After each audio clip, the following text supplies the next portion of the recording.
In the year 2011, I had a strong pull to return home to Nigeria, to lend my voice and to contribute in some way to the country's development. I wasn't sure the form or shape that contribution would take, but I felt it was time to go back home. I had in the earlier years completed my master's and doctoral studies and began a thriving career in the academia.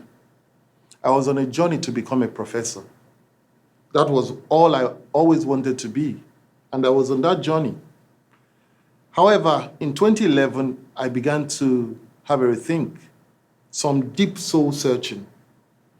And I began to ask myself, who needs my skills and experience more? Does Nigeria need my skill, or does the UK need my skill? I came to the conclusion that Nigeria needed my skill much more than the UK will ever want or have need of my skill.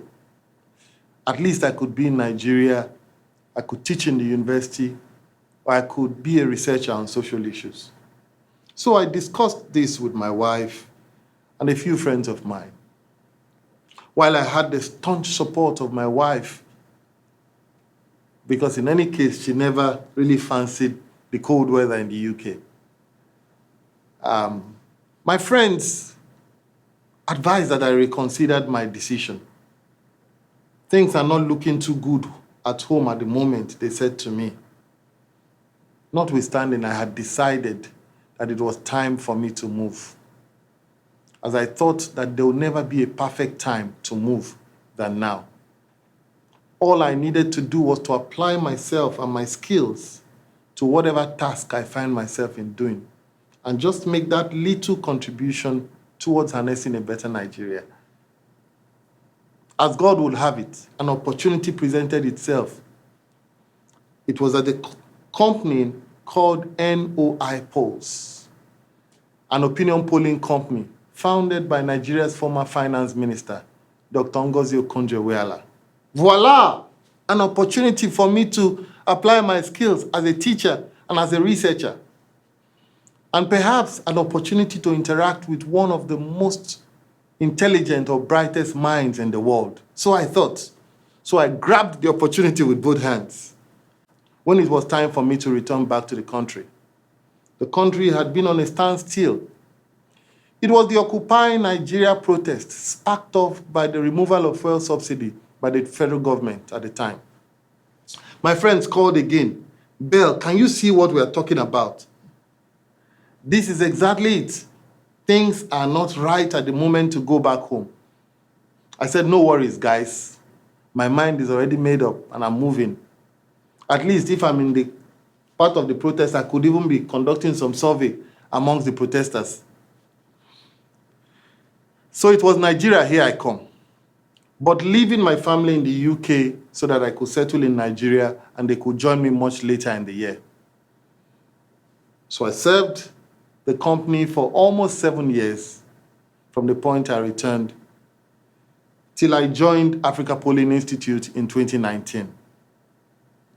And fast forward to 2020, it's been an exhilarating journey conducting opinion polls, surveys, social research, evaluation, and traveling and meeting people and gathering data from some of the most interesting locations in the country. From Abakaliki to Askira Oba, bringing Kebbi to Bende, Efon Alayi to Etina, Sabongidora to Samaru. The list is endless. I have had the privilege to visit every single state in the country and explore the natural beauty and warmth of the nation. Nigeria is really beautiful if you travel around and see. So someone out there may be asking, what is a poll? Simply put, a poll is the process of capturing the opinions of citizens or the views of citizens and their attitudes on a particular topic, subject, or issue. Scientific polls have long played a huge role in helping to gauge public opinion and attitudes of citizens on topical issues that affect everyday lives, that help to shape the society, and that ultimately help to improve development outcomes. I've been privileged to see the first-hand benefits that credible polls can offer a society such as ours. And I would like to touch on a few of those benefits from the privileged point of a pollster. Number one, polls help to bridge an essential gap between the government and the governed. This is so true and important, especially in a country such as ours, where it appears the gap between these two classes of people is increasingly widening. For instance, we often find from our work that there's a tendency for people in government to think they know what the citizens want. As with the cliche amongst politicians, we are on ground and we know what the citizens want.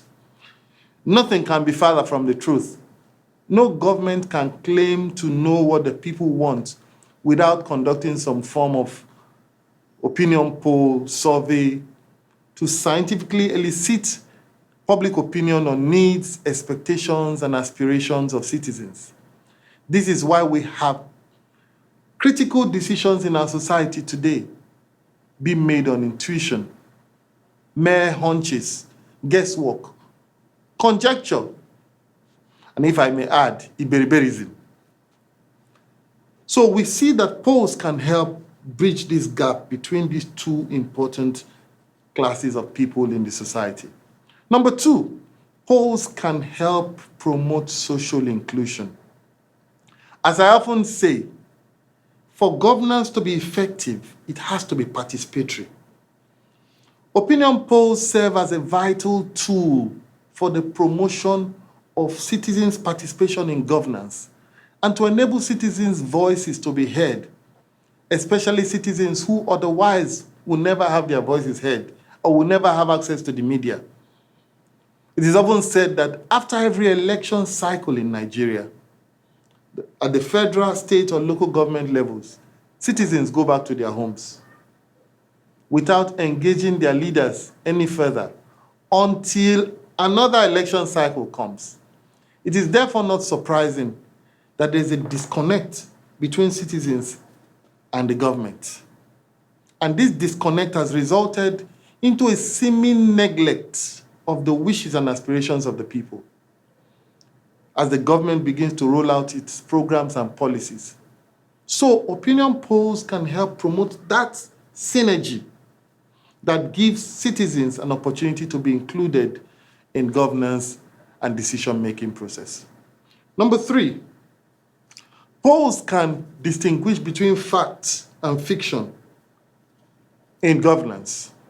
In a country such as ours, where leaders are surrounded by a retinue of oh yes men, whose primary job is to massage the ego of their paymasters and tell them how they are heaven's gift to planet Earth and the best next thing after jollof rice, polls can play an important role in providing factual, scientific appraisals of the performance of leaders away from the praise singing of their minions and their otinkpus. So in 2013, I led a team of researchers to commence a monthly approval rating of the president. It was President Goodluck Jonathan at the time, and we were polling. We kept polling and polling until a time came, his aides soon began calling. How are the polls looking this month for Mr. President? It was interesting to see that. It didn't matter whether or not our principal at the time was a member of the cabinet of the government. We just kept polling and putting out the result and soon became a household name. It's been 7 years since we commenced that polling project, and it's still going on till today. Number four, polls can help shape our narratives about the issues facing us as a people, different from foreign or external perceptions. So gone are the days when we could only rely on data from international agencies or international sources to tell us about what we think about ourselves in our own country, or what Nigerians are thinking about a particular issue, political happening, or social trend. Recently, after the lifting of the COVID-19 lockdown in August 2020, my institute was commissioned by a group to assess the state of COVID-19 in a particular state in southern Nigeria. The group had wanted to embark on some intervention and needed some data to help them know areas of priority.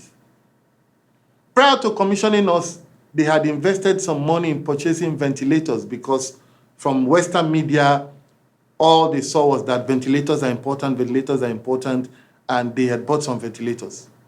But after we conducted our polls and made our presentation to the group saw that they could have invested that money they used to purchase ventilators to purchasing consumables, face masks, hand sanitizers, buckets with water, and of course, providing food palliatives. Now, this is not to say ventilators are not important, but in terms of priority, as far as Nigeria is concerned, the issues that bother us are not the same with the stories the Western media was telling at the time. So this is how polls can help shape our own narratives about ourselves. Also, polls can be useful to help distill opinions, from different groups within a larger population, such as ours. So every time we conduct a new poll, run the analysis and cross tabulations, it's always interesting to see the demographic similarities or differences from the data, sometimes across gender, age groups, literacy level, religion in some cases, and geographical zones. For instance, our institute recently conducted a poll to gauge the opinion of Nigerians on the recent NSAS protests. The data was interesting to see. About 6 out of every 10 Nigerians expressed support for the protests. But that's on the average. And when we begin to zoom in to other demographics, we see a clearer picture emerging. The disaggregated data showed us a bit more. First, we see a groundswell support for the protest in southern Nigeria, 91%, compared to northern Nigeria, 35%. Now, this is not to say that northern Nigeria did not support the NSAS protest. Perhaps they have more issues bothering them than NSAS. Of course, we know banditry and the state of insecurity in northern Nigeria has been rife. And to that extent, they have their own issues they are facing. But this was what the data showed. Secondly, we see significant support from more educated citizens, those with tertiary education and above, 70%, compared to less educated citizens with little to no formal education whatsoever, 15%. Thirdly, we see a huge support from elderly citizens, senior citizens above age 60, 70%. The working population from 36 to around 60, 65%, compared to younger citizens, 53%. This data was interesting to see because at some point it was sounding as if it was only the young Nigerians that were protesting and supporting the NSAS project. No. But what the data showed us was that while the young Nigerians were on the streets protesting, the much older Nigerians were giving a tacit nod and saying, yes, go on, guys. You guys are finally waking up to take the future into your hands and to take responsibility of the future of this country. And if I may ask, how did the protest raise 147 million in 2 weeks, apart from funds that came from external sources? Elderly citizens of this country supported the protest. So this brings me to the question of the Southeast, which obviously is in the southern part of Nigeria. It's always interesting to see what the polls tell about the region, especially when comparing the national averages with the Southeast averages. Again, in 2019, our institute had conducted the Nigeria Social Cohesion Survey, which sought to understand how united and integrated the country is as a nation. And I want to touch on a couple of questions from that survey. One major question we asked from the survey was, when thinking about the country Nigeria, your country Nigeria, which statement best expresses your feelings? From the aggregated national data, we saw that 55% of Nigerians said they feel truly proud of the country. 30% say they feel really disappointed in the country. 13% say they are indifferent, while 2% say they are simply unsure. Now, that's the average national data. But when we zoom in a bit into the Southeast region, what do we see? We see that the Southeast emerged as the region with the highest proportion of citizens who feel really disappointed in Nigeria, with 63%, more than the national average. Again, we see that the Southeast region emerged the least amongst those who feel truly proud of the country, with a paltry 13%. That tells us a lot. Another question we asked in that survey on social cohesion was, compared to 4 years ago, how united or divided would you say Nigeria is today?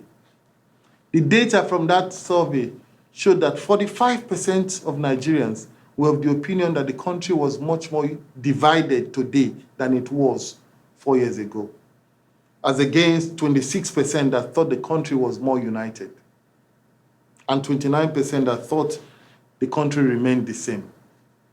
But then, if we look into the Southeastern data, we see another really interesting finding.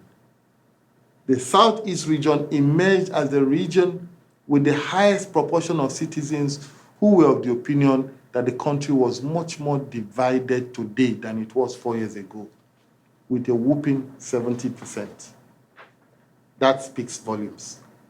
So now, assuming we say 2019 data is dated, it was data for last year, what is recent data showing us? My institute, again, recently conducted a survey just a few months ago in the month of September, which was entitled, Does Nigeria Love Nigerians? The study was to look into citizens' perception regarding the obligation of the state to citizens. And one important question we asked in that survey was the question of trust. Citizens were asked, how much trust do you have in the Nigerian state? On the average nation, the data showed again that 67% of Nigerians said they had little to no trust whatsoever in the state, compared to 33% who said they had some to a lot of trust in the Nigerian state. So much data there to show. But then, when we now zoom into the Southeast to see what the Southeast has to say about this, a deeper dive shows us that the Southeast region constitutes the region with the highest proportion of citizens with little to no trust in the Nigerian state, with about 75%. So from these polls and surveys, we see that we can tell so many stories. We can tell different stories. We can pull out the age and tell stories. We can pull out the literacy level and tell stories. We can share all manner of stories. But there are implications for this. If I may look at the implications for the Southeast. First, we see that there's evidence, clear evidence from our polls and surveys that Southeasterners are expressing concerns about exclusion, about neglect, and about distrust to government at federal or state levels. Secondly, we see also that the Southeast's position or the Southeast posture in the Nigeria project needs to be looked into vis-a-vis the current system of federalism we are currently practicing in the country at the moment. And thirdly, we see that the increasing demands and the concerns about exclusion, about neglect and distrust in government places a huge burden of responsibility on Southeastern governors to look into the plight of Southeasterners and do something to resolve it. So we know that the region has got great capacity to innovate, to add value, to create wealth from primary products scattered within the region and across the nation. This remains a latent virtue that the region is known for. We also know that the region has great capacity to pull resources together to redefine a new socioeconomic, political, and technological base for the region and pull people from other regions and other parts of Africa and the world. But there is a missing link. That missing link is data. There's a crucial need for the gathering of local data to help Southeast region improve its development outcomes. Governors in the Southeast region need to start commissioning local polls to glean local voices and to have a clearer picture of what is happening at the grassroots. From what we see, there appears to be a disconnect from reality, as a lot of governors are clearly out of touch with the yearnings and aspirations of citizens who elected them into office. The recent NSAS protest is an important reference point that highlights this disconnect between the government and the people. As we observed, many of the Southeast governors were slow to respond to the agitations of protesters. But we could see what happened in Lagos. Apart from Lagos being the epicenter of the protests, the governor of Lagos was quick to respond to Lagosians, met with the protesters, and quickly traveled to Abuja to present the agitation of the protesters to Mr. President. We didn't see that coming from any Southeast governor. Lagos can do this because Lagos has commissioned pollsters and researchers to constantly gauge public opinion on its programs and policies. And we see the impact of these polls on the superior development outcomes produced in Lagos State, in spite of its population.